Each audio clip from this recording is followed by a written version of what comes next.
Hi, my name is Anna Foote, and we're in Atlanta, Georgia.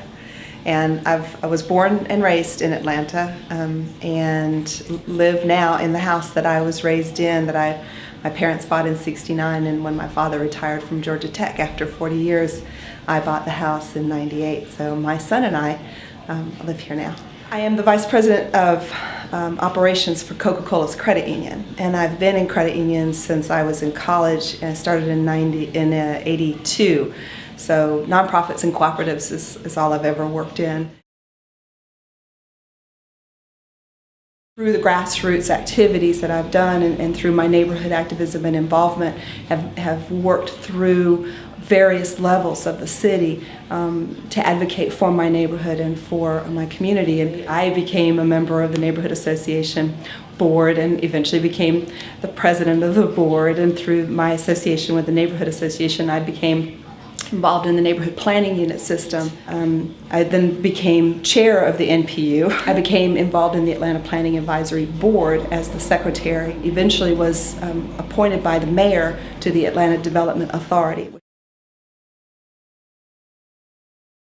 My mom and dad were real active in the neighborhood and in the community. They helped start the neighborhood association. They helped start the Bass Organization for Neighborhood Development, which helped other neighborhoods do what was necessary to help revitalize an area called Little Five Points. So they helped start a drug rehab. The neighborhood development center itself decided what the neighborhoods needed, obviously. So they started a drug rehab center and a little newspaper and a health food store and a little credit union, which eventually my parents were on the board of, and eventually I became on the board of, and eventually I became the CEO of this credit union. So it's very community oriented, and it's been a brilliant way for me to learn about civic involvement, and obviously it's in my blood, so naturally I became a member of the Neighborhood Association. Having his support was always very important to me, and so obviously both the legacy that he leaves from his community involvement and his support of me has sustained me even though he's gone now. And I'm a mom of a kid who's going to be 14 years old in February, and that is definitely a full-time job. He's a wonderful kid, and he goes to some of these activities with me and understands what they are, and I really hope for him that, like how I was influenced and motivated by my parents' activities, that he will be equally as motivated. And he's attended some of these meetings with me and spoken up and has utilized what he's learned at school in some ways. Not too long ago, the city of Atlanta made a decision, the mayor of the city of Atlanta made a decision that there wasn't sufficient funding to keep a fire station open in a city that's growing as fast as ours. Many neighborhoods came together to support that neighborhood. Many NPUs both were very vocal about the closing of that fire station and were very active at a time when there was trying to be heightened awareness. The community was trying to increase the awareness around what the issue was around this fire station and the closing of it. I took him to some of these meetings, both large ones and small meetings in a coffee shop where 8 people were trying to get together, just decide what next to do. And everybody was introducing themselves, and he stood up to introduce himself, and he laughingly said, "I'm here because my mom brought me here," but then he said, "because I really want to know and understand what's going on."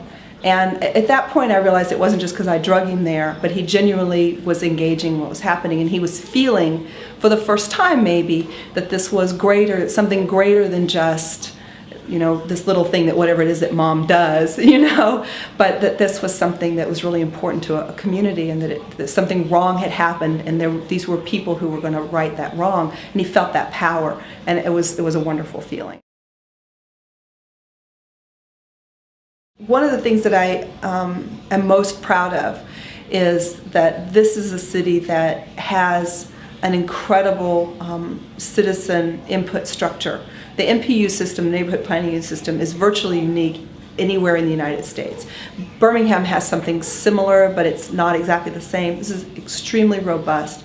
There are well over 500 citizens in neighborhood planning unit leadership roles, and thousands that attend these meetings and participate in their neighborhoods and are actively involved in committees at their neighborhood level, that do the work of the city in a way that allows the city to function as streamlined as it really has. But even the developers recognize that by engaging the neighborhoods early on in the process, by getting on the telephone, calling the MPU chair and saying, how does it work best in your neighborhood for us to begin the dialogue about this particular plan we've got, planning department, we help them do their job. We get things done. There are scholars and there are teachers who teach political science and urban studies around the United States who teach about this NPU structure. And I've had personal telephone calls from people, 3 people in the 4 or 5 years that I was actively involved in the NPU and in a leadership role, who called me to interview me about how the NPU system works, how it's structured, because they were trying to organize something in their own areas like that.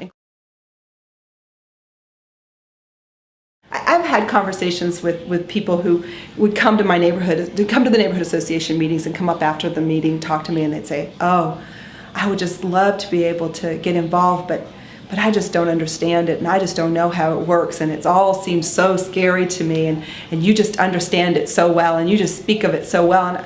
And I said, 5 years ago, I was sitting exactly where you were. I didn't know what this was. I couldn't have told you what an NMR5 zoning was, and I certainly wasn't going to read legislation and tell you that I understood anything that I was reading. So today, the young woman who said that to me 5 years ago, and when she joined the neighborhood association in January, just took over as the president of Ponce Island Neighborhood Association.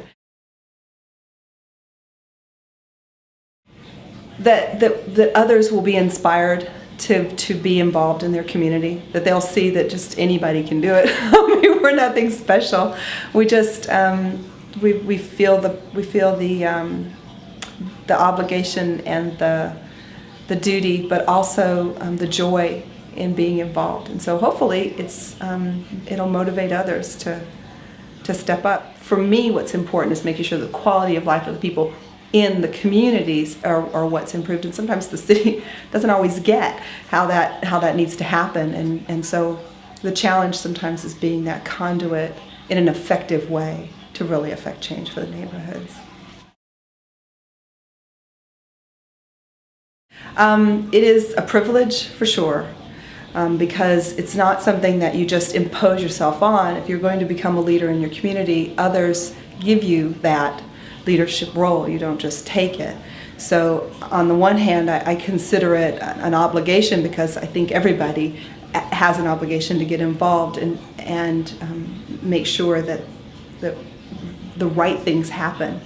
But I think to reach the level of leadership that I have, it's been a privilege, because people have allowed me great opportunities to be able to do what I've done in my neighborhood, my community. The other reason that I'm here on this planet is to leave it in better shape than I came into it, and I feel like I do that when I engage every day in something positive that will improve my community, improve the lives and the quality of life of me, my child, my family, my neighbors that I love, my community that I adore, my city that I can't even imagine leaving because I adore it so much. I'm proud and I'm pleased and I am joyous at what I do.